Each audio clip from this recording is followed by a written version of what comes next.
Hey everybody, Dr. Glenn here, and it's Tuesday, 12:30. So, welcome to Dr. Glenn Live, and this is part 3 of our continuing mystery saga about the cholesterol myth and the dangers of statin drugs. And today we're going to talk about something that maybe you're not aware of, but it's the way research is packaged to make certain things look true. Now, I've got some overlays for you here, so let me kind of get back over here. And remember our little ongoing quote from Dr. Olzer, where the guy that founded, one of the founders of Johns Hopkins Hospital, the greater the ignorance, the greater the dogmatism. And nothing in modern healthcare could be more fraught with dogmatism than this cholesterol myth. So keep that in mind. You know, when people rant and rave about something, it's usually because they're ignorant, and nothing applies to that greater than the cholesterol myth. So let me put that out of the way. And today we're going to talk about a study that links statins to 300 plus adverse effects. And so let me get my next little one here. This study finds the chemical war against cholesterol using statin drugs was justified through statistical deception and the cover-up of over 300 adverse health effects documented in the biomedical literature. So we're going to kind of go through a little bit of that today. Let me pull that out of the way, and let's get over here and let's talk about how research is manipulated to say things which it doesn't actually say. Now, one of the places that you find this is, let's just say that you're sitting around tonight, you're watching the television, and they say something, you know, like Joe Schmo drug lowers the risk of whatever it is by 36% or 50% or 75% or something like that. Well, here's the way research is reported in such a way that it is inaccurate. So let's take that we do a study of some drug. Let's say it's a statin drug, since that's what we're talking about. And we take 200 people, and we're going to do a study on 200 people. So what we do is we take half of them, and we give them the drug. I don't give them the drug, but the drug company does, whoever's doing the research. And then we have 100 people that get a placebo, you know, the sugar pill thing. So if we take 100 people that are getting the placebo and 2 of them have a heart attack, well, that's not nice, but 2%, that's not very many. If you take the group that is being given the drug and only 1 of them has a heart attack, well, statistically speaking, you would say that the heart attack rate went down by 1%. 1% is an insignificant statistic. So statistically, lowering the percentage of anything like this in a trial by 1% is insignificant.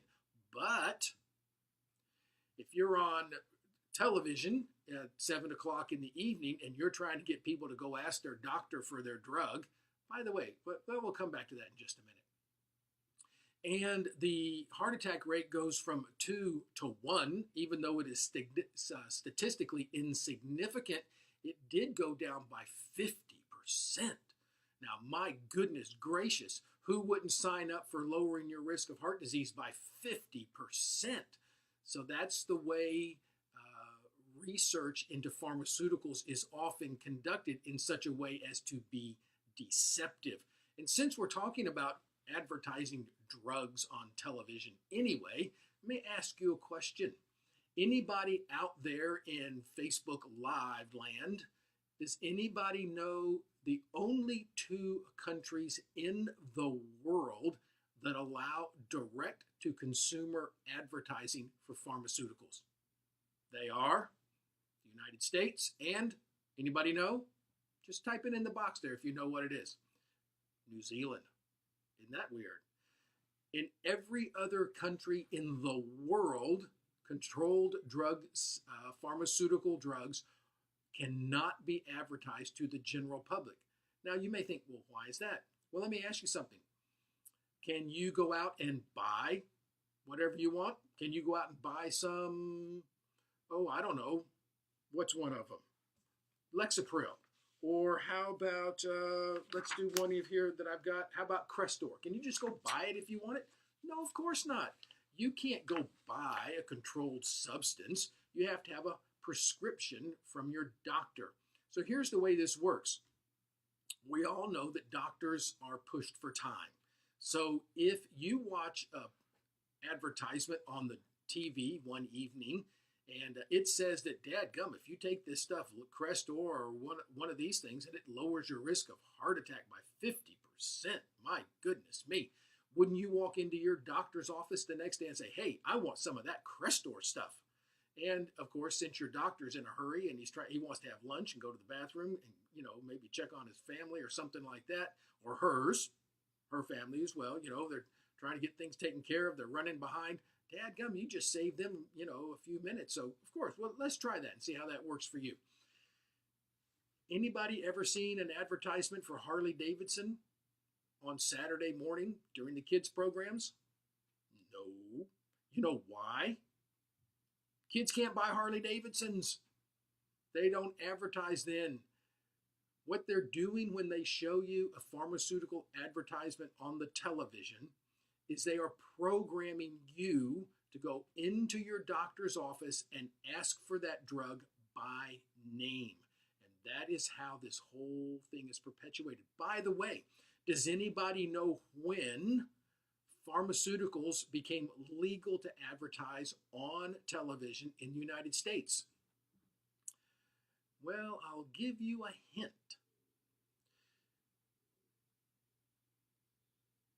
The biggest contributor to advertising on the big networks in U.S. television back in the 70s, 80s, and up to 1994 was, anybody know?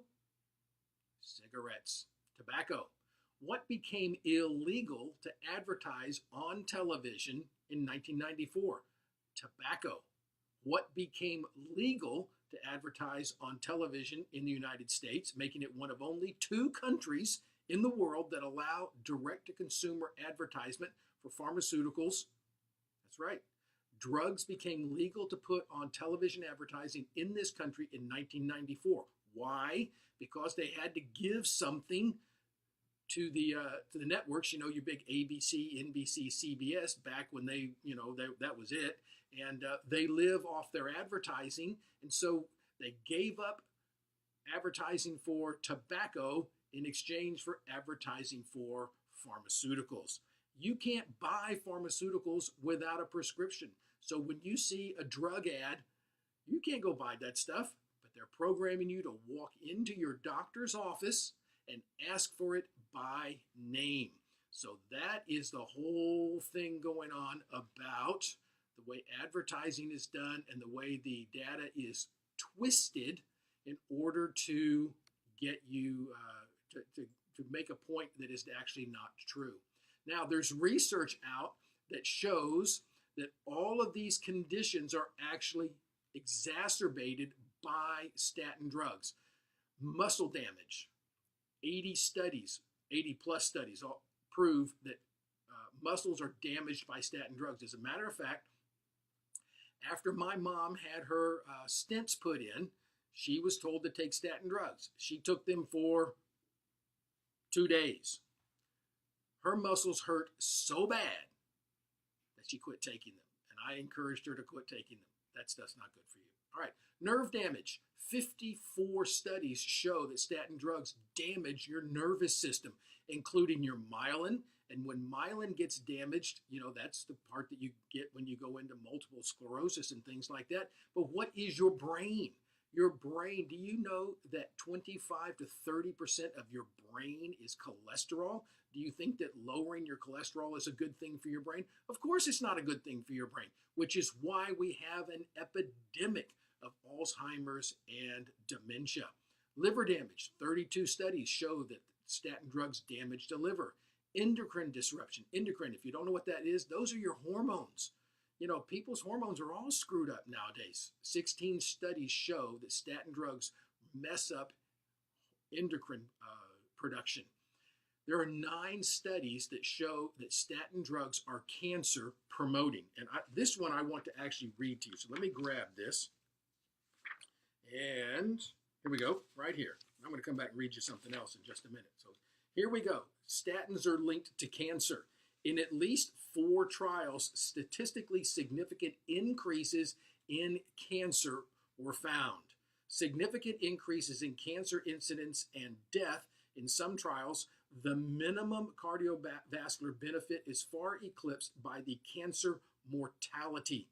In one of the only long-term trials, there was a doubling of the incidence of ductal and lobular breast cancer in women taking statins for more than 10 years. Do you know that the FDA only approves statin drugs to be taken for 3 months? Who do you know that's taking statin drugs that was told to get off of them after 3 months? Remember back when I was telling you about how the statistics are so corrupted?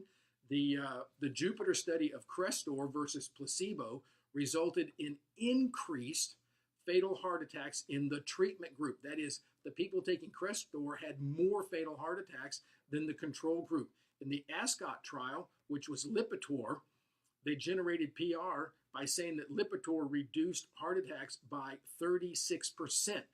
What actually happened is, out of 100 people, instead of 3 people having a heart attack, 2 people had a heart attack.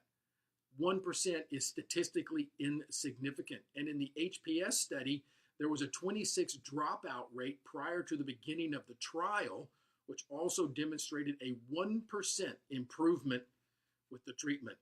So those were significant examples of the way they manipulate the information.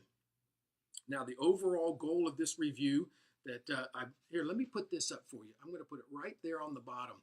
If you want to go check this out, go to greenmedinfo.com/guide/health-guide. You can copy it right there. And this is going to be up on my Facebook page, so don't feel like you have to write that down now. Let's go back over to the damaging effects again one more time. Diabetes is, statin drugs promote diabetes. There are 8 studies that show that. There are 15 studies that show that it causes cardiovascular damaging. Statins are supposed to keep you from having cardiovascular damaging, not creating it.